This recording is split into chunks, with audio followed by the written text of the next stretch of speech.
225 kasus baru COVID-19 dalam 24 jam terakhir, di mana tambahan kasus baru ini seperti ada lihat wilayah membuat jumlah kasus COVID-19 melampaui 100.000. Total sampai dengan hari ini Senin 27 Juli 2020 tercatat 100.303 kasus COVID-19 di Indonesia, terhitung sejak diumumkannya pasien pertama pada tanggal 2 Maret 2020 lalu. Sementara untuk pasien sembuh juga ada penambahan kasus yaitu sebanyak 1.518 kasus sehingga total 58.173 pasien yang dinyatakan sembuh dari COVID-19. Selain itu, pemerintah juga masih mengabarkan bukan dengan adanya penambahan pasien yang dinyatakan meninggal dunia, di mana penambahan 57 pasien COVID-19 yang meninggal.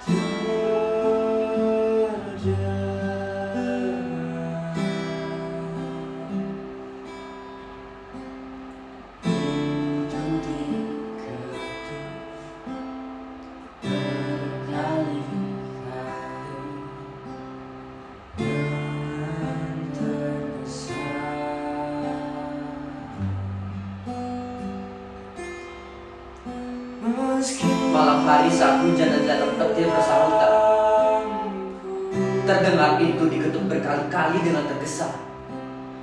Meski lampu depan klinik telah dipadamkan, tanda dan konsultasi sudah berakhir. Namun, masih saja suara itu terdengar. Suara ketukan itu bersahutan dengan suara pembawa acara televisi yang menyiarkan ramalan cuaca, kemudian disusul laporan jumlah kasus kematian akibat pandemi COVID-19.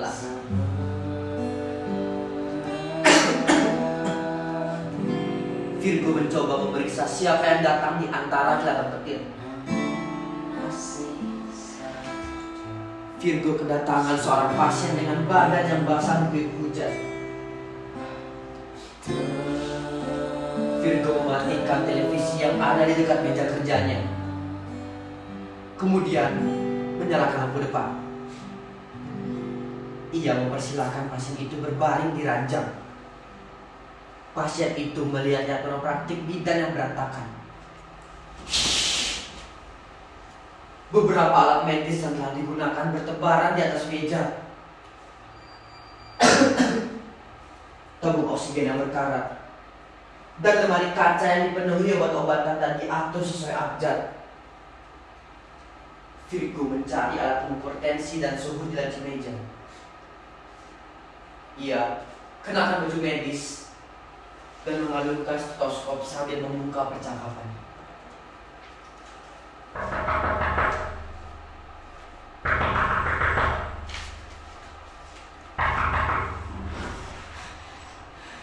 Ya ampun, hujan-hujan begini datang ke klinik.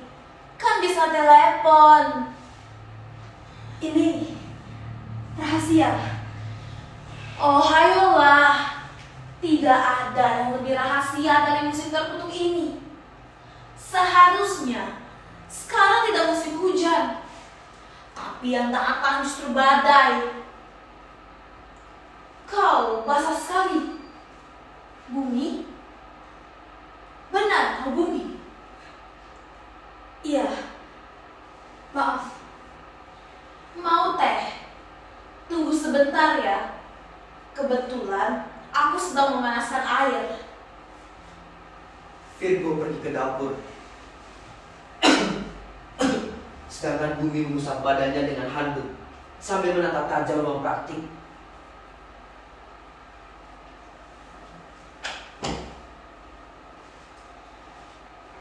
Aku terbiasa menghirup aroma dupa setiap ada pasien yang datang.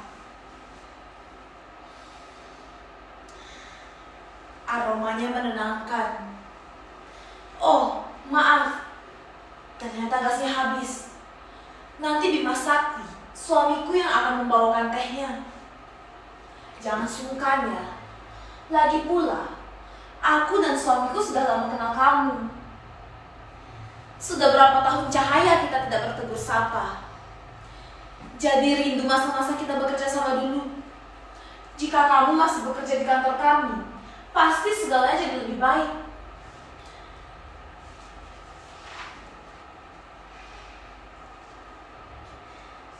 Maaf, aku sedang butuh bantuan.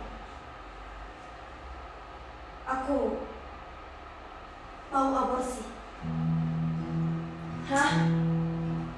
Maaf, itu tidak ada dalam penawaranku dan tidak ada di menu pelayananku.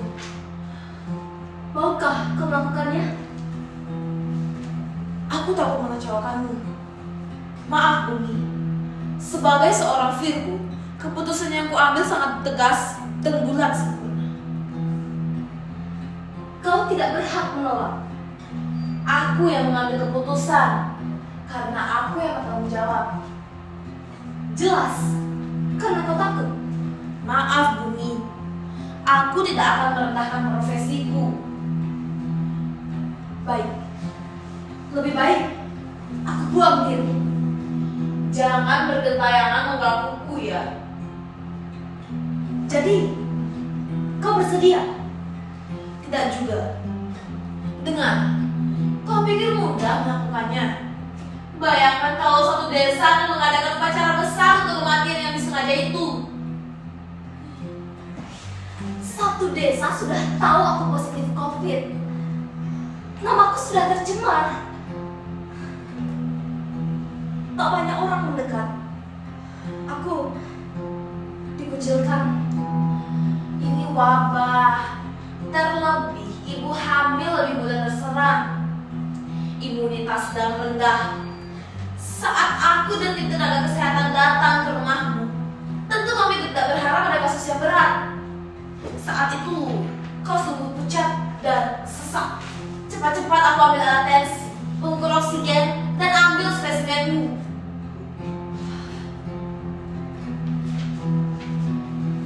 Apakah aku akan percaya kalau spesimen yang kau ambil benar-benar milikku? Mungkin saja kau menukarnya. Puskesmas kami tidak selancang itu. Lagi pula, buat apa kami melakukan manipulasi? Uang insentif dari tahun awal pandemi juga belum kami terima. Kami hanya bidak-bidak korporat. Tindak tanduk kami harus tunduk pada aturan. Jika lab sudah menyatakan kau positif, aku tidak bisa bicara apa lagi. Bahkan, aku bersedia mengantarmu mencari rumah sakit, meski beberapa rumah sakit penuh. Aku masih belum yakin dengan itu. Maka, aku minta pertanggungjawaban. Kau ingin menuntutku atas bantuan yang diberikan? Kau pikir mudah mencari rumah sakit? Ranjang rumah sakit makin minim, oksigen yang terbatas, dan pakaian kami yang pengap. Kami seperti bungkusan mayat atau pocong, sebut saja astronot. Setidaknya, di luar angkasa tidak ada makhluk konspirasi macam kau. Keraguanmu tidak beralasan. Aku tak bisa menerima kenyataan aku hamil. Terlebih lagi, aku diwajibkan isolasi di rumah sakit. Perubahan iklim ini membuatku tak bisa bergerak lagi. Orbitku sudah penuh polusi. Sungguh sulit menjadi orang yang dikucilkan, bukan karena kesalahan yang kubuat. Bahkan, kehamilan ini bukan yang kuharapkan. Kau harus membantuku. Aku seperti dihujani meteor. Sangat mengguncang. Hatiku terbakar mendapat serangan dan dentuman dari orang-orang. Mereka berilah api. Bukan saatnya untuk menyalakan emosi. Kita hidup di poros kita. Di poros inilah kita mengambil keputusan. Betapa beruntungnya kau sudah bisa pulih dari virus mematikan. Betapa seluruh alam semesta ini mencintaimu. Lihatlah, kau dikaruniai kehamilan. Kau adalah bumi yang akan selalu ditemani bulan. Betapa manisnya melihat setiap fase pertumbuhan bulan. Dia akan menghiburmu di setiap kegelapan. Percayalah. Seperti mengasihani diri sendiri. Bulan hanyalah bulan yang selalu membutuhkan bumi. Seolah cemerlang, namun malam. Nampaknya kita berada di planet yang berbeda. Aku sulit menerjemahkan pikiranmu. Sudahkah kau renungkan bila janin itu dimusnahkan? Terlebih lagi saat ruh janin itu melayang-layang tanpa gravitasi dan tak tahu orbit yang pasti. Sungguh berdosa kita. Dosa? Kau tahu, tidak punya keturunan juga sebuah dosa. Rohmu akan tertelan lubang hitam. Setidaknya aku berevolusi. Ada banyak hal yang terjadi di hidupku. Kini aku telah pulih. Lagi pula, aku paham benar kesibukan suamiku. Pernikahan kami sangat bahagia. Dia banyak membantu penyembuhanku. Kau tentu tahu bahwa suamiku memiliki banyak teman. Banyak dari mereka yang menawarkan bisnis, terutama bisnis penerbangan. Teman-temannya yang pilot merasa suamiku punya bakat untuk mengembangkan bisnis, mulai dari agen rekrut awak kabin hingga proses pemasaran. Bukankah kau sudah tahu? Bisnisnya bukan terbang, malah tumbang. Namanya bisnis itu biasa. Kami bertemu Haley, warga Jerman. Dia adalah wanita yang penuh visi dan sangat rupawan.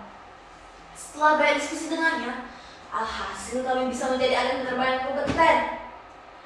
Ya, meski kini dia menghilang, saat itu pula bisnis kami pincang. Kami tak punya perlindungan. Terlebih, hal itu memicu penyakitku, kenangan masa silam dan trauma yang kembali mengguncang. Haley, wanita yang datang seperti komet, memikat dan mematikan. Ya, bagi kami, fenomena komet Haley itu sebuah pelajaran. Bagaimanapun benturan lebih benturan pasti terjadi. Sama halnya dengan trauma. Jangan sampai pilihanmu ini jadi percikan trauma. Sebisa mungkin diobati, namun tak pula berujung sembuh. Meski di sudut pandangku, trauma dan kian merusak semestamu, perspektifmu akan berubah. Kau tak lagi bisa melihat dimensi yang sama. Ada banyak lubang hitam dalam jiwamu. Jangan sampai hal itu menjadi rotasi karma yang berulang. Kau harus mampu meninggalkan rotasi itu. Jangan terlena. Pengenalan ini haruslah berakhir.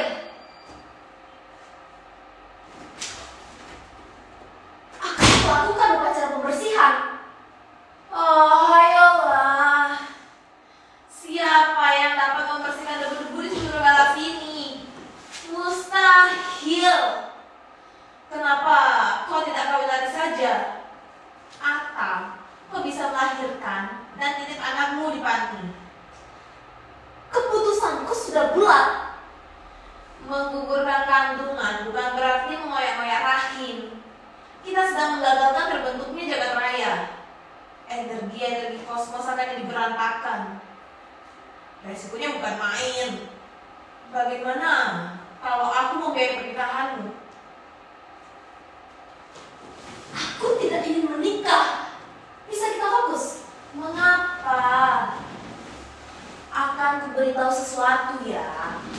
Pernikahan itu adalah percikan suci untuk menebus tautan kita kepada leluhur. Mereka ingin reinkarnasi melalui tubuhmu. Ayahnya laki-laki, tentu sudah jelas. Aku ingin istri apa? Tunggu. Oh, baik. Aku paham. Jadi, aku akan mengadopsi anak itu. Benar-benar bersyukurlah. Aku punya ide terbaik. Tidak tertarik. Ini alasan terbaik. Aku tidak ingin orang desa tahu aku hamil. Paham? Lah, kalau kau suka perempuan, kenapa kau berhubungan dengan laki?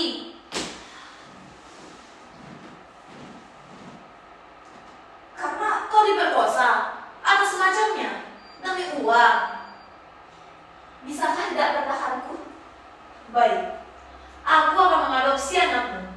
Lagi pula, aku belum punya anak.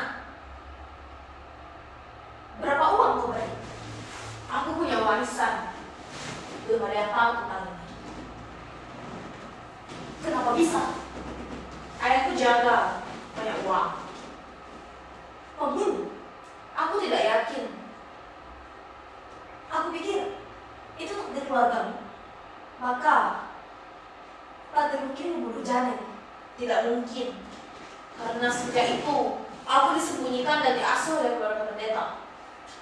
Oh, tidak heran alamat itu bertebaran. Kalau itu penolak banget.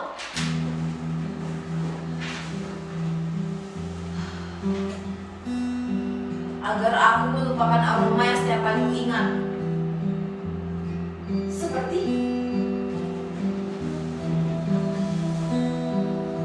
air darah. Oh, tak darah, bukan. Hanya bayangan masa lampau. Bima Sakti yang datang membawa minuman teh praktik.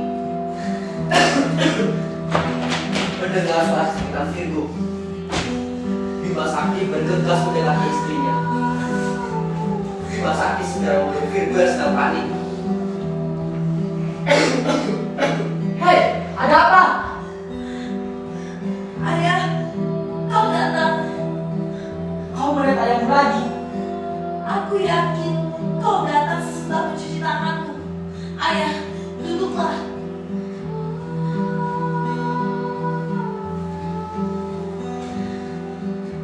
Tenanglah, tenang. Virgo berdiri perlahan sambil mencium aroma di sekeliling tempat itu. Tunggu, nyalakan gua lagi. Apa yang terjadi? Apa yang kubicarakan padanya? Sama seperti yang kau minta. Dia tidak bisa membicarakan darah. Dia bidan, lahiran, dan darah. Dia hanya memeriksa kandungan dan memberi obat. Tapi kau meminta aku datang. Untuk memeriksa saja. Dan benar persis seperti dugaanmu. Dia ingin mengadopsi. Terima saja. Aku justru ingin aborsi. Virgo tiba-tiba teriak. Lalu mencoba memberikan suntik setelah salah pakai obat. Atur napasmu. Kandungan saudara ini akan sangat membantu.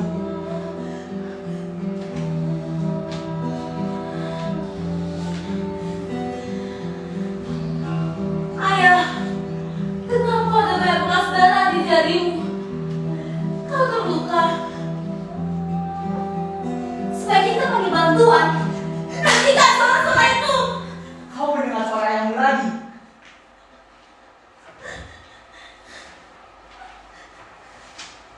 Mereka datang kembali.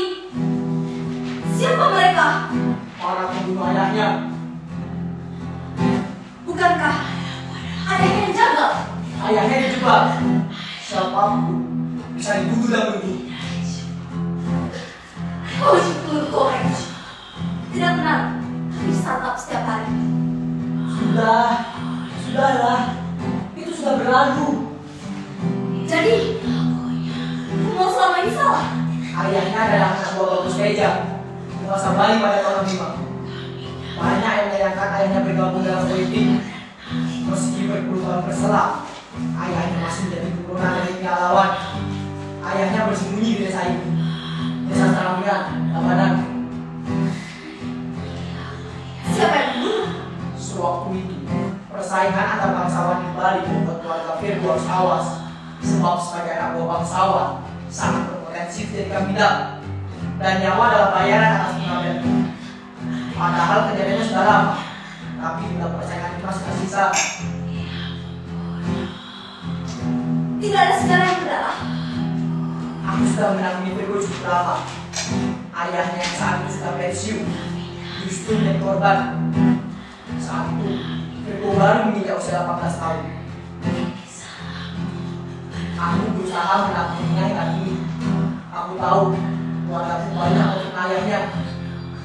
Aku merasa bersalah. Maka aku putuskan menikahi Virgo demi menjaga dirinya. Dalam penyamaran, kami memutuskan mengubah nama kami seperti yang kenal sekarang. Sebuah lokasi yang berulang, membosankan, sungguh. Mereka bilang, ayahku pelakunya. Mereka datang. Mereka membawa obor kembali gantung. Hei, maafkan situasi itu. Mereka menegur ayahku berbuat maksiat dan menunjuk ayahku sebagai pembunuh. Itu bukan salahmu. Benar, itu semua hanya ketakutan. Mereka datang. Tenanglah, itu hanya kekurangan dalam pikiranmu. Tapi ini benar. Perasaan yang sama seperti saat mereka mengepung rumahku. Tidak mungkin terjadi lagi. Mereka tidak menghantui. Kau tahu apa yang paling menakutkan? Pembiaran. Virgo mengaku ketakutan. Aku sudah berusaha Apa yang bisa kau lakukan? meredam. Ternyata hanya khawatir yang bisa menemukan keselamatan manusia. Maafkan aku. Dengar. Mereka mau menunjuk siapa saja sebagai pengkhianat. Perasaan itu seperti tak asing. Itu tutukan 5 kali. Baik, kau ada waktu menghitung saat genting.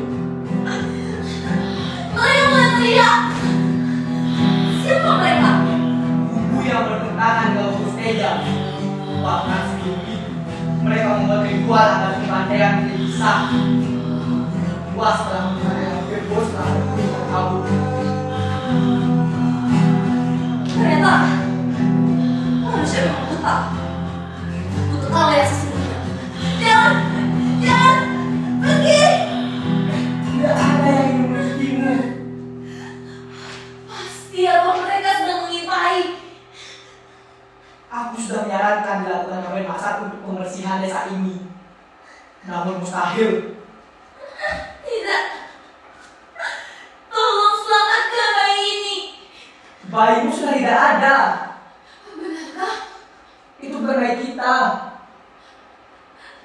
Aku tidak tahu yang mana ayahnya. Seperti dugaanku. Lukanya menanah lebih perih.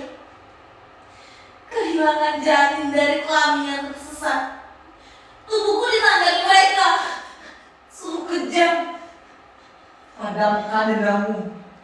Hingga kini tidak ada bulir janin yang sudah mekar di rahimku.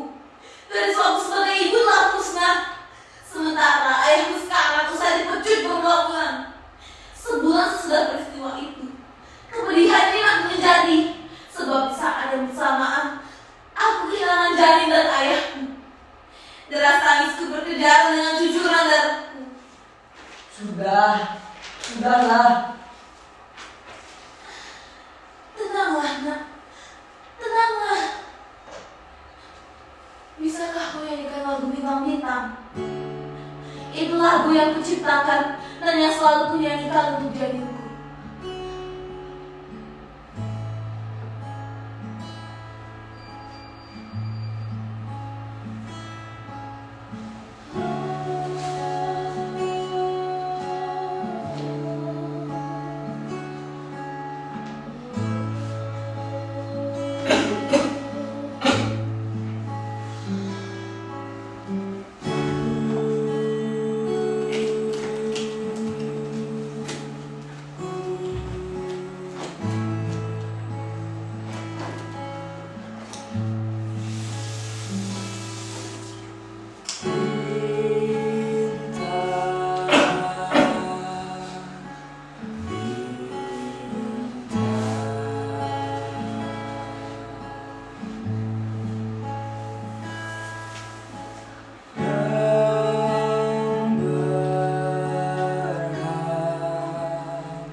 Bima Sakti menyelimuti Virgo dengan jam pasien. Virgo perlahan terlelap.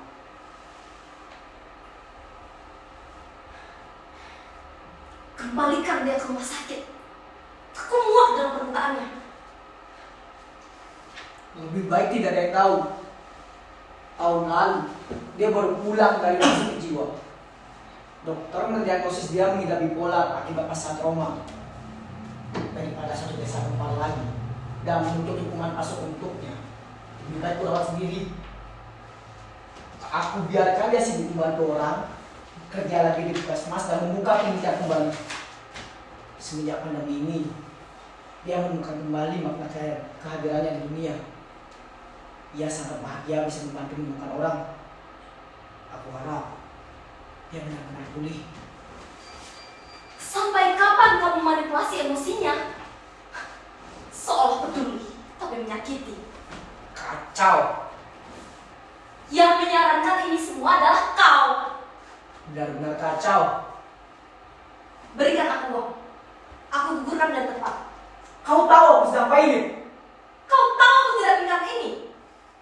Kau menjebakku agar kekasihmu Heli itu bisa melarikan uang dan anak buahku. Wanita kejam. Sebelum proposal bisnis itu jatuh ke tangan yang salah, aku sudah mengingatkanmu untuk tidak bermain-main dengan Lord Helen. Bagaimanapun, aku masih pada keputusanku untuk tidak mengakui hal itu. Aku hanya mau uangku. Heli mengatakan akan memberikanku keuntungan. Nyatanya hanya buntung. Aku yang bunting? Kenapa kau yang buntung? Dengar, betapapun kau mencintai Heli, kau hanya tetap dijadikan alat oleh wanita berbisa itu. Itikat baik Helen itu sia-siakan. Dia memberimu modal. Manipulatif. Kau membuat Helen pergi dari hidupku. Kini dia tidak ingin memberikanku uang. Ini ulahmu. Sadarlah. Kau seorang Bima Sakti. Tetapi ternyata selalu mengaku sebagai korban. Sungguh lemah. Kau hanya bisa meminta maaf atas segala kelainan. Kau pun harus tersadar. Dia orang barat yang hanya tahu keuntungan. Dia memanfaatkan kamu dan aku. Aku mencintainya. Karena uang. Wanita itu punya berpuluh helikopter, pesawatnya tinggal roket. Dia bisa kabur ke luar angkasa. Kau tak akan bisa menyusunnya ke ujung antariksa karena kau adalah bumi. Bumi terdiam.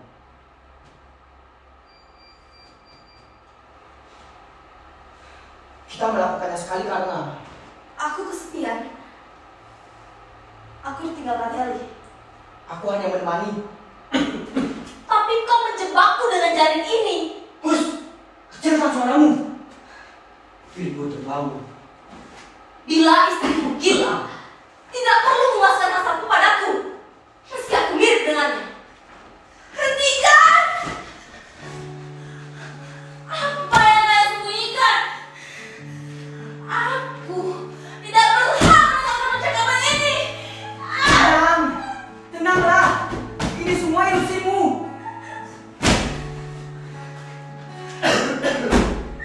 Virgo sangat geram dan melemparkan barang.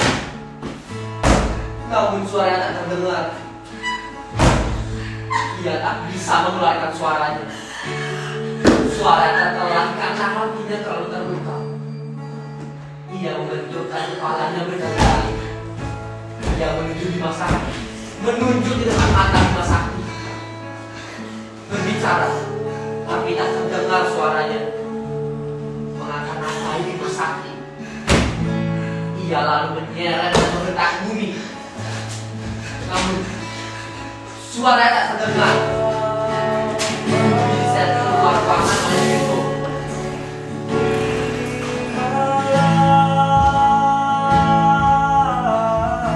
Bima Sakti menuju tengah panggung, bernyanyi di taman.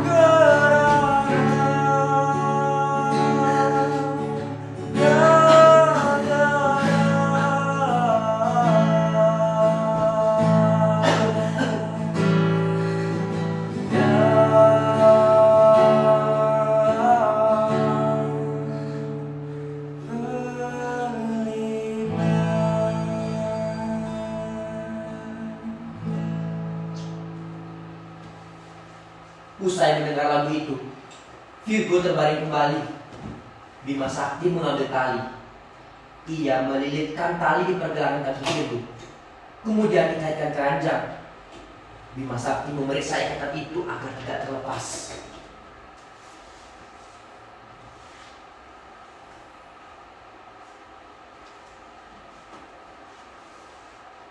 Bangunlah, ada pinang jatuh.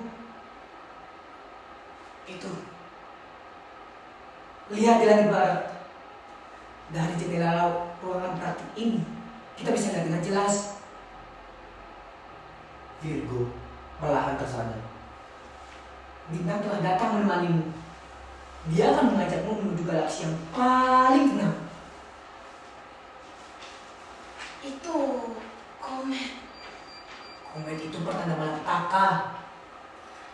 Virgo menggerakkan kakinya, namun tidak bisa karena terikat. Percayalah, itu hanya gugusan meteor yang kita sebut bintang jatuh. Orang-orang selalu berdoa, menginginkan harapan yang dipikir akan jadi kenyataan. Mengecewakan, itu hanya mitos. Siapa kau? Masih suamimu. Pantas aku lupa. Kau berani mengikatku. Begitukah suami? Maaf, aku memang Mengecewakan. Bima Sakti membalikan muka. sebaiknya aku kembali. Pasti ada sebab kau terlupakan. Bima Sakti tetap melangkah. Dengarkan ceritaku. Bima Sakti berhenti. Oh, Sakit. sudah lama. Tentu membekas. Ini tidak seberapa dibanding saat aku melihat seorang wanita di tengah hujan menangis. Kau tahu, dia ingin menggugurkan kandungannya. Bima Sakti menahan air mata. Aku belum sampai ke bagian paling pedih. Orang itu ternyata tahu identitasnya seorang bidan. Ya tentu dia tahu aku. Aku memasang pelang di depan ruang praktik. Orang-orang akan memanggilku bila ingin memeriksa kandungan, demam, diare, masuk angin. Sampai yang baru ini, ada yang tak aborsi. Tenanglah. Baik, aku tenang.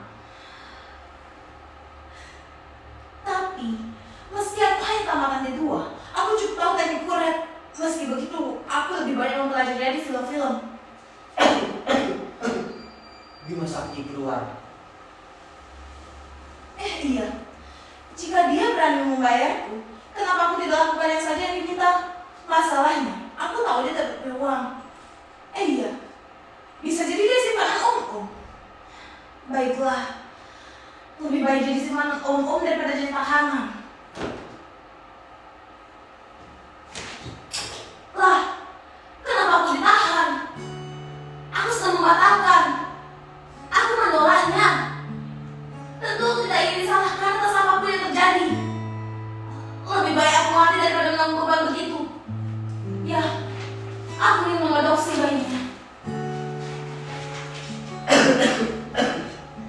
Bima Sakti masuk dengan membawa pisau dan melepas ikatan.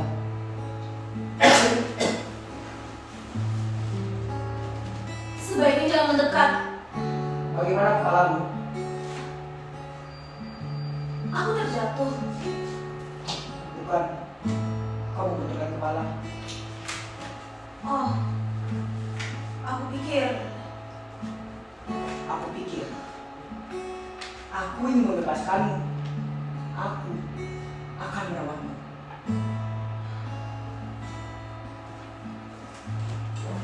sungguh tak menyesal. Virgo perlahan berdiri. Bima Sakti memeluknya.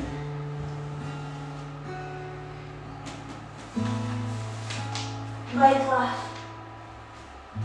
Virgo membalas pelukan Bima Sakti dengan pelukan erat di bagian leher. Semakin lama, pelukan itu semakin kuat hingga Bima Sakti sesak, hilang napas. Saat Bima Sakti tengah sekarat, Virgo menyanyikan lagu bintang-bintang dan seolah mengenang bayi.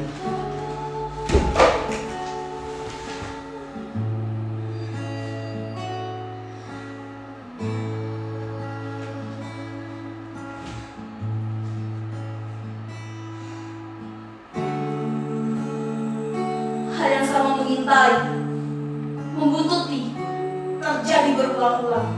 Seperti tata surya yang berputar-putar mengitari matahari. Masa laluku dengan tekun mengitariku. Sedangkan aku tak bisa beranjak. Aku tersiksa. Entah karena apa yang meronasi di hidupku. Aku bahkan tidak bisa menemukan diriku lagi. Aku bagai gugusan bintang-bintang yang begitu rumit. Aku hanya terjebak di porosku.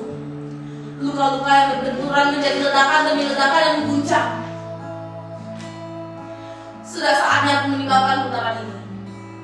Sudah waktunya galaksi ini kutinggalkan. Aku bebas. Aku telah siap berkelana ke semua penjuru antariksa. Lampu panggung perlahan meredup. Virgo menyanyikan lagi lagu bintang-bintang sambil meninggalkan panggung. Lampu panggung mati.